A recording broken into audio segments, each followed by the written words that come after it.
ശരിക്കും മുന്നണികളാണ് പൊതുവിൽ, രാഷ്ട്രീയ മുന്നണികളാണ് കേരളത്തിൻ്റെ പൊതുവിലുള്ള ഭരണ സംവിധാനങ്ങളിലെല്ലാം വരുന്നത്. ഒരു കാലഘട്ടത്തിൽ തനിയെ പാർട്ടികളായിരുന്നെങ്കിൽ പിന്നീട് അവരവരുടെ ശക്തി ക്ഷയിച്ചത് കൊണ്ടോ അതല്ലെങ്കിൽ ശക്തി കൂട്ടാൻ വേണ്ടിയിട്ടോ ഇവരൊരു മുന്നണി സംവിധാനങ്ങളിലേക്ക് മാറി. കേരളത്തിൽ ഇപ്പോൾ പ്രബലരെന്ന് അവകാശപ്പെടുന്ന 3 മുന്നണികളും പിന്നെ പ്രത്യേകിച്ച് എടുത്തു പറയാവുന്ന ചെറുതല്ല അല്ലാത്ത പല പാർട്ടികളുമാണ് കേരളത്തിൻ്റെ ഒരു പൊതു സംവിധാനം എന്ന് പറയുന്നത്. ഈ മുന്നണി സംവിധാനങ്ങൾ കേരളത്തിൽ എത്രത്തോളം അപജയത്തിലേക്ക് പോകുന്നു എന്നുള്ള കാഴ്ചകളും പല ഘട്ടത്തിലും കാണുന്നുണ്ട്. കാരണം പല അംഗങ്ങളും ഇല്ലാതായിട്ട് പേര് മാത്രം മുന്നണിയോടൊപ്പം ചേർക്കുന്ന അവസ്ഥയാണ് പല ഘട്ടത്തിലും നമ്മൾ കണ്ടിരിക്കുന്നത്. ശരിക്കും ഈ ഒരു വ്യവസ്ഥിതി മാറിയിട്ട് താങ്കൾ ഏതോ ഒരു ചർച്ചയിൽ പറഞ്ഞതുപോലെ ഓരോ പാർട്ടികളും അവരവരുടെ ശക്തി തെളിയിക്കുകയാണെങ്കിൽ ശരിക്കും പറഞ്ഞാൽ ഒറ്റയ്ക്ക് നിന്ന് തന്നെ മത്സരിക്കുക എന്നുള്ളൊരു നയമല്ലേ ശരി? അല്ല, അതിലൊരു വിഷയം എന്താണെങ്കിൽ, അതിന് ഉദാഹരണം പറഞ്ഞാൽ ഒരു വലിയ മരത്തിന് നനയ്ക്കുമ്പോൾ അതിൻ്റെ കടക്കൽ ചെറിയ കുറേ ചെടികൾ വളരും. തീർച്ചയായും അതാണ് ഞാൻ ഉപമിക്കുന്ന, അതാണ് ഇന്നത്തെ മുന്നണി സംവിധാനം. ഇപ്പോൾ CPM എടുക്കുക, അതിൽ രണ്ടാം കക്ഷി എന്ന് പറയുന്നത് CPIക്ക് പോലും അവസ്ഥ എന്താണെന്നുള്ളത് നമുക്കറിയാം. അവിടെ കേരളത്തിലെ മൊത്തത്തിലുള്ള കെട്ടുറപ്പും നമുക്ക് അറിയാം. അതുപോലെ ബാക്കിയുള്ള പാർട്ടികളൊക്കെ അതുപോലെ തന്നെയുള്ളൂ. ഈ വലിയ മരം വളരുമ്പോൾ അതിൻ്റെ കടക്കൽ ഈ നന കിട്ടുന്നതിന് വേണ്ടി വളരുന്ന കുറച്ച് മാത്രമേ ഉള്ളൂ. അത്രേ ഉള്ളൂ. അല്ല, നല്ലതാണ്, അതിന് കുഴപ്പമൊന്നുമില്ല.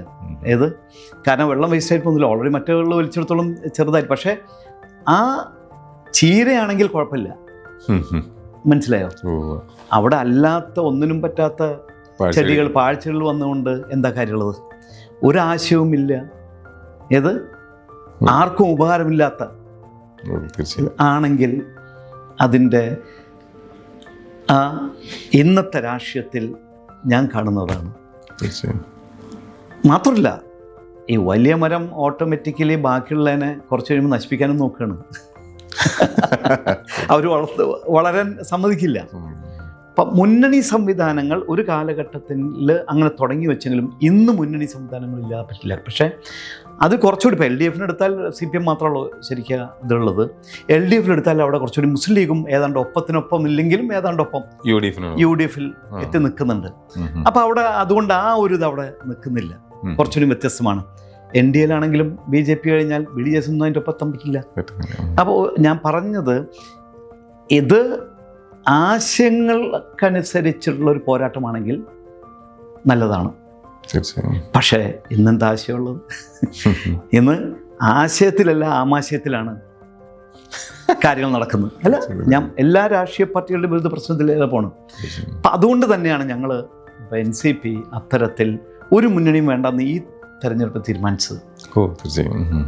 ഒറ്റയ്ക്കൊന്ന് മത്സരിച്ച് ഞങ്ങൾക്ക് കിട്ടുന്ന മതി, എത്ര കഴിവുണ്ട് എന്നുള്ളത് അത് ബോധ്യപ്പെടുത്താൻ ഞങ്ങൾക്കും ബോധ്യമാണല്ലോ. ഞങ്ങൾ നിന്ന് കഴിഞ്ഞാൽ എത്ര സീറ്റ് ഞങ്ങൾക്ക് കിട്ടുമല്ലോ, എത്ര വോട്ട് കിട്ടും നിൽക്കുന്നിടത്ത്. അതുകൊണ്ട് ഞങ്ങൾ കുറച്ച് സീറ്റിൽ മാത്രമേ ഇതുള്ളൂ. അവിടെ മാക്സിമം നന്നായി, കാരണം ഞങ്ങൾക്ക് ശക്തി ഉണ്ടായിരുന്ന ചില സ്ഥലങ്ങളുണ്ട്. NCP അപ്പോൾ അത് 2 NCPയും NCP SP ആയല്ലോ. അപ്പോൾ അത്തരം സ്ഥലങ്ങളിൽ കൂടുതൽ കോൺസെൻട്രേറ്റ് ചെയ്തിട്ടാണ് ഞങ്ങൾ, അല്ലാത്തടത്തും ഉണ്ട്, മനസ്സിലായി. അപ്പോൾ ഒരു ശക്തി സ്വയം മനസ്സിലാക്കിക്കൊണ്ട്, എന്നാൽ ഈ സിസ്റ്റത്തിന് നന്നാക്കി എടുക്കുന്നതിന് എങ്ങനെ പ്രവർത്തിക്കണം എന്നുള്ളതിലാണ് ഞങ്ങൾ അത്തരം ചില ആശയങ്ങൾ ഉൾക്കൊണ്ടുകൊണ്ട് തന്നെയാണ് വളരെ കൃത്യമായിട്ടാണ് പാർട്ടി മുന്നോട്ട് പോകുന്നത്. ഓക്കെ, തീർച്ചയായും NCP എന്ന് പറയുന്ന ഔദ്യോഗികമായ ക്ലോക്ക് ചിഹ്നമുള്ള അതെ. അപ്പം അതുകൊണ്ട് ആ ആശയത്തിൽ നിന്നുകൊണ്ട്, അതുകൊണ്ടാണല്ലോ ഇപ്പോൾ ഈ മഹാരാഷ്ട്രയിൽ മാത്രമാണ് ഇത്തരത്തിൽ ഒരു NDAയുമായിട്ടുള്ളൊരു ഇതുള്ളത്. പക്ഷെ ബാക്കി സംസ്ഥാനങ്ങളൊന്നും ഇല്ല. ഇപ്പോൾ ബീഹാറിൽ ഞങ്ങൾ ഒറ്റയ്ക്ക് മത്സരിച്ച്, അതുപോലെ തന്നെ കാശ്മീരിലാണെങ്കിലും ഡൽഹിയിലാണെങ്കിലും എല്ലായിടത്തും, അരുണാചലിലാണെങ്കിലും എല്ലാം ഒറ്റയ്ക്ക് മത്സരിച്ചിട്ടാണ് ഞങ്ങൾ അത് ചെയ്തിട്ടുള്ളത്. ആരുമായിട്ടും NDA ആയിട്ടൊന്നും കൂട്ടുകൂടിയിട്ടില്ല. അപ്പോൾ ഇവിടെയും അത്തരത്തിൽ നയമാണ്. കാരണം സംസ്ഥാനത്തെ പാർട്ടിക്ക് അവരുടേതായ നയം രൂപീകരിച്ചുകൊണ്ട് ആരുമായിട്ടും വേണമെങ്കിൽ ഇത് ചെയ്യാം. പക്ഷേ കേരളത്തിൻ്റെ ഒരു അവസ്ഥ വെച്ചിട്ട് NDAയുടേതില്ലല്ലോ. ഇതിലുള്ള ആളുകളൊക്കെ പണ്ട് DIC കരുണാകരൻ്റെ ഉടലൊപ്പം വന്നവരും പഴയ കോൺഗ്രസ് വന്ന ആളുകളാണ് ഇതിലുള്ളവർ. ഒരു ബേസിക്കലി കോൺഗ്രസ്സുകാരാണ്, എന്നാൽ LDFൻ്റെ ഭാഗമായിരുന്നു പറയുന്ന ആൾ, അങ്ങനെ നിൽക്കുന്നവരാണ്. അപ്പം അതുകൊണ്ട് ഈ മുന്നണികളിൽ ഏതിലുമായിട്ടുള്ളതാണെങ്കിൽ, പക്ഷേ അവിടെ അപ്പോഴും എനിക്ക് പറയാനുള്ളത്, ഈ ഇന്ന് ഇപ്പോൾ CPI ഇപ്പം അടുത്താണ് നമ്മുടെ PM ശ്രീയിൽ വന്നപ്പോഴാണ് അവർക്ക് നിൽക്കക്കളില്ലാതെ അവർ പ്രതികരിച്ചിട്ടുള്ളൂ. തീർച്ചയായും അതിനുമുമ്പ് പലരും പ്രതികരിച്ചിട്ടില്ല. മനസ്സിലായോ? ഒരു മുന്നണി നിൽക്കുമ്പോൾ ആശയങ്ങൾ കൈവിട്ടുകൊണ്ട് ഒരു എങ്ങനെയും അതിൽ കഴിഞ്ഞുകൂടിയാൽ മതി എന്ന് പറയുന്നതിലേക്ക് പോകുമ്പോൾ അത് ഒരിക്കലും ആദർശം പണയം വെക്കാൻ ഒരുക്കമല്ല. അല്ല, അപ്പോൾ രാഷ്ട്രീയത്തിൽ പിന്നെ എന്തിലായി മുന്നോട്ട് ഭാഗമായിട്ട് നിൽക്കുന്നത്? ആദർശം ഒരിക്കലും അത് കൈപിടിഞ്ഞുകൊണ്ട് പോകുമ്പോൾ പിന്നെ എന്ത് രാഷ്ട്രീയത്തിന് നിങ്ങൾ മുന്നോട്ട് ജനങ്ങളോട് പറയാനുള്ളത് എന്താ നിങ്ങൾക്ക്? ഒന്നുമില്ല. അപ്പോൾ ഇതിൻ്റെ ഇടയിൽ എനിക്കൊരു സംശയം ഉണ്ടായത്, ദേശീയ തലത്തിൽ NDAയുടെ ഒപ്പം നിൽക്കുമ്പോൾ ആ ആശയത്തോടൊപ്പം നിൽക്കാൻ കേരളത്തിലെ രാഷ്ട്രീയ സാഹചര്യത്തിൽ അതിന് വലിയ ഇതില്ല എന്ന് പറഞ്ഞു. പക്ഷേ എങ്കിൽ പോലും എങ്ങനെയായിരിക്കാം ഇടതുപക്ഷമോ അല്ലെങ്കിൽ വലതുപക്ഷമോ അത്തരം കേന്ദ്രത്തിൽ ഇങ്ങനെ നിലപാട് സ്വീകരിച്ച, അല്ലെങ്കിൽ മഹാരാഷ്ട്രയിൽ മാത്രമേ നിലപാട് സ്വീകരിച്ച നിങ്ങളോട് ഈ ഒരു സമീപനം സ്വീകരിക്കുക? അവർക്ക് എങ്ങനെയാണ് നിങ്ങൾ അക്സെപ്റ്റ് ചെയ്യാൻ പറ്റും?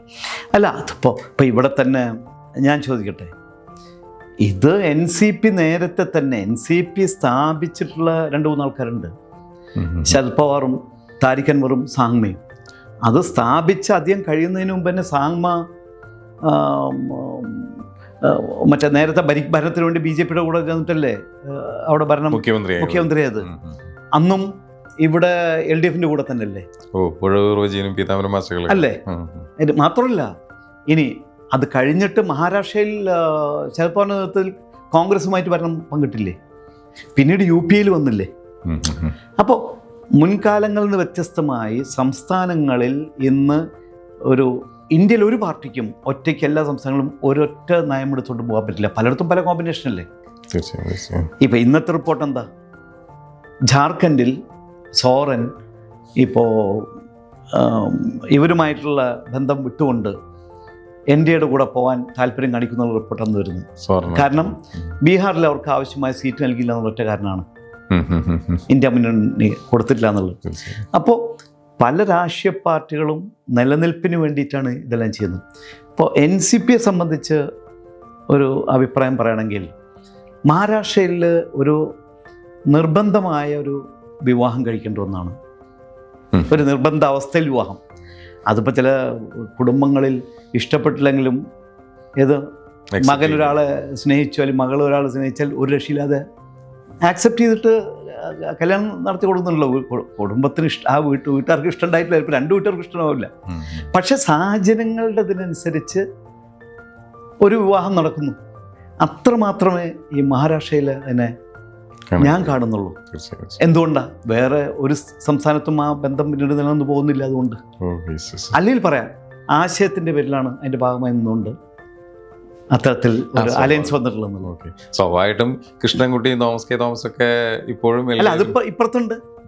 അല്ല, ആ നിലയ്ക്ക് നോക്കിക്കഴിഞ്ഞാൽ അവരിപ്പോഴും JDS എന്നിട്ട് ഇവിടെ നിൽക്കുന്നുണ്ടെങ്കിൽ തന്നെ ഏത് അവസ്ഥയിലാണ് നിൽക്കുന്നുള്ളത് നമുക്കറിയില്ല. ഒരു പുതിയ പാർട്ടി ഉണ്ടാക്കുന്നുണ്ട്, ഉണ്ടാക്കിയിട്ടില്ല. ഇപ്പോഴും ആയിട്ടില്ല, തീരുമാനം ഉണ്ടെന്ന് പറയുന്നു, പക്ഷെ എപ്പോഴും ചെയ്തിട്ടില്ല. ഇനി മാത്രമല്ല, ഇപ്പം CPM തന്നെ ഇവിടെ മുസ്ലിം ലീഗായിട്ട് ഏറ്റവും എതിർക്കുന്ന CPM തൊട്ടപ്പുറത്ത് ചെല്ലുമ്പോൾ തമിഴ്നാട്ടിൽ അവരൊരുമിച്ചല്ലേ? രാഹുൽ ഗാന്ധി ഈ കഴിഞ്ഞ പാർലമെന്റ് ഇലക്ഷനിൽ CPMന് വേണ്ടിയിട്ട് പ്രചരണം നടത്തിയില്ലേ തമിഴ്നാട്ടിൽ? അപ്പോൾ അത് വളരെ വ്യക്തമാണ്. നമ്മൾ അങ്ങനെ ഒരു നോക്കിയിട്ട് കാര്യമില്ല. മനസ്സിലായോ? പുതിയ സാഹചര്യത്തിൽ അതിനനുസരിച്ച് പെരുമാറുക എന്നുള്ളതാണ് രാഷ്ട്രീയമായിട്ടുള്ള ശരിക്കുള്ള അടവ് നയം എന്ന് പറയുന്നത്. അപ്പം അങ്ങനെയാണെങ്കിൽ ത്രിതല പഞ്ചായത്ത് തെരഞ്ഞെടുപ്പുകളിൽ അല്ലെങ്കിൽ ഈ ഒരു തെരഞ്ഞെടുപ്പിൽ മാത്രമാണോ, അതോ തൊട്ടടുത്ത് തന്നെ വരാൻ പോകുന്ന അസംബ്ലി നിയമസഭാ തെരഞ്ഞെടുപ്പിലും ഇതേ പോളിസി തന്നെയാണോ പിന്തുടരുക? അല്ല, ഞങ്ങളിപ്പോൾ 2 മുന്നണിയുമായിട്ടും സംസാരിച്ചുകൊണ്ടിരിക്കുന്നുണ്ട്. UDF ആയിട്ടും LDF ആയിട്ടും മിക്ക നേതാക്കന്മാരുമായിട്ടൊക്കെ സംസാരിച്ച് കഴിഞ്ഞിട്ടുണ്ട്. അതിൽ പാർട്ടിക്ക് ഏതാണ് ഗുണകരം എന്നുണ്ടെങ്കിൽ അവരുമായിട്ടുള്ള തീർച്ചയായിട്ടും ഒരു അലയൻസിൽ വരുന്നതിന്, കാരണം ഈ പറയുന്ന എന്താണ് ഒരു മുന്നണി സംവിധാനം ഇല്ലാതെ ഇവിടെ ഇപ്പോഴത്തെ അവസ്ഥയിൽ മുന്നോട്ട് പോകാൻ കഴിയാത്തൊരിതുണ്ട്. അതല്ലെങ്കിൽ ഇത്തരത്തിൽ മുന്നണി സംവിധാനത്തിലല്ലാത്ത ചില പാർട്ടികളുണ്ടായിരുന്നു. അതിലിപ്പോൾ തൃണമൂൽ അൻവറിൻ്റെ നേതൃത്വത്തിൽ, ഇപ്പം ഞങ്ങൾ NCP, അതുമാതിരി SP, ആപ്പ്, ഇതെല്ലാം ദേശീയ തലത്തിലുള്ള പാർട്ടികളാണ്. അവരെല്ലാവരും കൂടി ഒരു കോമ്പിനേഷൻ വരുമായിരുന്നെങ്കിൽ സാധ്യമായിരുന്നു. ഒരു 4ാം മുന്നണിക്ക് കൂടെ സാധ്യത ഉണ്ടായിരുന്നു. കാരണം ജനങ്ങൾ ഇപ്പോഴത്തെ അവസ്ഥയിൽ ഈ എല്ലാ മുന്നണികളെയും വെറുത്ത് നിൽക്കുന്നൊരിതുണ്ട്. കാരണം ആരെ ചെയ്തിട്ടും കാര്യമില്ല എന്നുള്ളത്. അപ്പോൾ അതിന് വ്യത്യസ്തത പുലർത്തി എങ്ങനെ അത് ഒരു കോമ്പിനേഷൻ കൊണ്ടുവരാന്നുള്ളൊരു ശ്രമമൊക്കെ ഞാൻ നടത്തിയിരുന്നു. പക്ഷേ ഓരോരുത്തർക്കും അവരുടേതായിട്ടുള്ള ചില ഇൻട്രസ്റ്റ് ഉണ്ടാവുമല്ലോ. തീർച്ചയായും. അപ്പോൾ അതുകൊണ്ട് അത് നടന്നില്ല. അതുകൊണ്ടാണ് ഒറ്റയ്ക്ക് ഞങ്ങൾ നിൽക്കാം തൽക്കാലം എന്ന് തീരുമാനിച്ചത്.